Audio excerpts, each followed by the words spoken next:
Hey, we continue on Daybreak this morning. Coach Harold Brooks and Coach Mark Vincent joined us this morning. Coach Vincent, the head baseball coach over at BB Comer, and Coach Harold Brooks, a legend in his own mind, joining us this morning as well. And you were looking at a jersey and it was Coach Brooks' jersey. It was retired and presented to him by the BB Comer Alumni Association back in May. And guys, thanks for being with us this morning. And quite an honor, Coach. It is. Glad to be with you. Let's start with Mark. What role did you play in this? Now, you're the baseball coach at BB Comer. Now, you know about the importance of baseball in our community and at BB Comer. Yes, it always has been, especially in Sylacauga. But he had an influence on me early in life. You know, I spent a lot of time at the boys club in the summer. So he taught all of us about values and morals, and you better behave. I mean, he was a strict one, but we needed that. Did he ever put those pressure points on you? Yes, sir. You lived through it, didn't you? Yes, sir. Sure did. Oh, Coach Harold Brooks, we honor him this morning as his jersey's been retired. Now, I didn't know this until I was reading your bio. I may have remembered it back when, but you actually were in the minor league system with the Pirates at one time. Yeah, I was in Salem, Virginia with the Salem Rebels for a while right after college. After I left Jacksonville State. How did you get started in the baseball program and that kind of thing? I played in the first Little League game in Sylacauga in 1953. And I was on the team of the Yankees. And so, of course, I'm a big Yankee fan. And that was, I just evolved from that. And I went through the Babe Ruth, the high school system, the senior Babe Ruth. And after I got out of high school, I had to work for a while before I went to college. And I was always wanting to go to see if I was good enough to play. That was really the reason I went to college. Education was secondary at that point. Yeah. And so I had enough money saved to go one semester, so I went baseball semester to see if I could make the team. And I did, and I got to play as a freshman. And, of course, I caught on fire then. You know, I loved it. And worked at Avondale during the summers to make enough money to get back to school.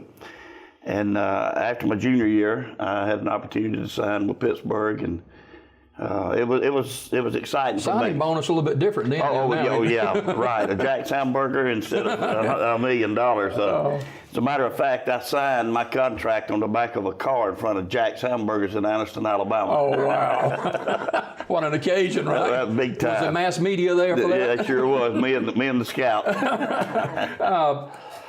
You, of course, are so instrumental here in Sylacauga and been honored with many accolades down through the years, and a beautiful family, and part of the Mignon Baptist Church, and you became involved with the Boys Club. Right. And Mark mentioned how you touched his life. And Mark, there are thousands of others who tell that same story. A lot more than that. I mean, it's during the summer, that's where we went, you know, but you better behave, because if you don't, you have to deal with him. And, you know, he had a ring too. Yeah. I mean, if you got into a scuffle with somebody, you was going to get in that ring and finish it.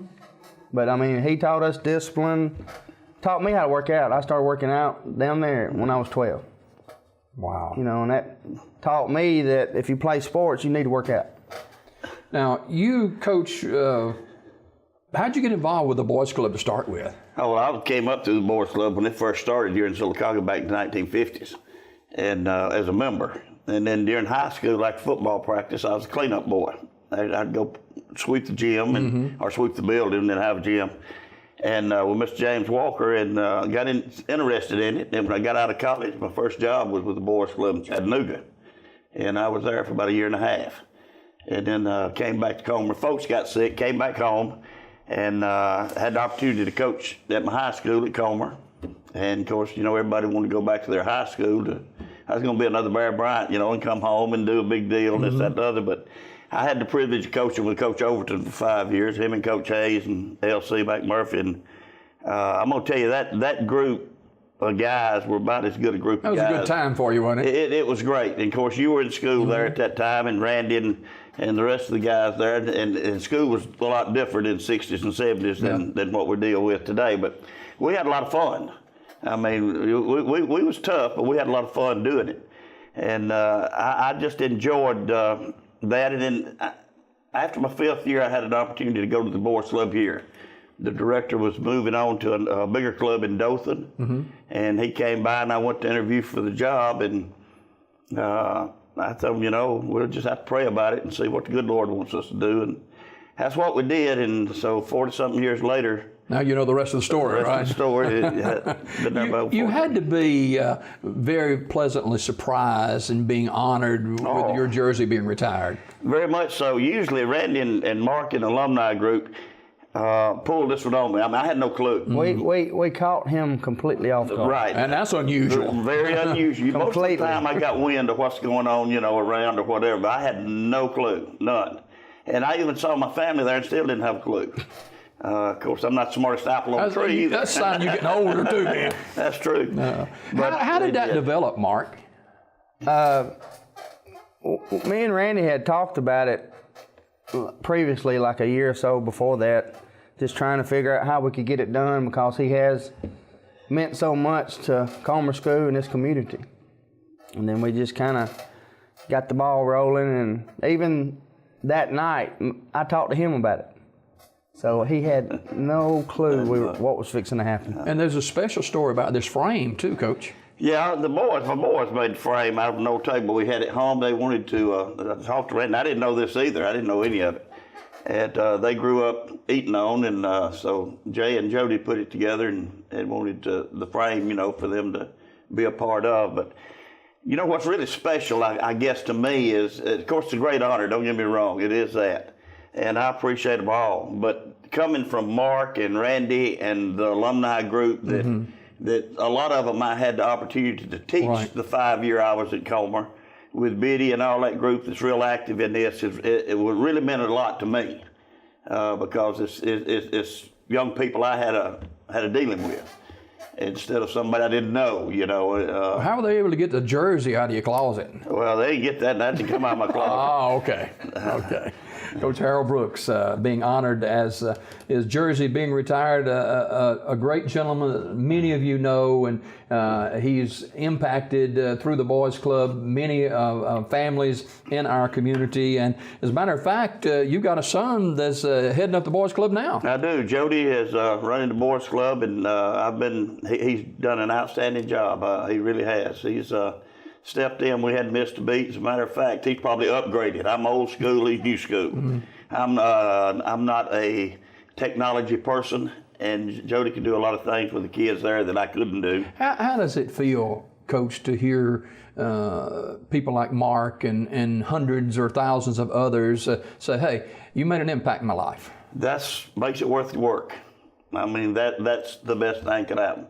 That's more than money.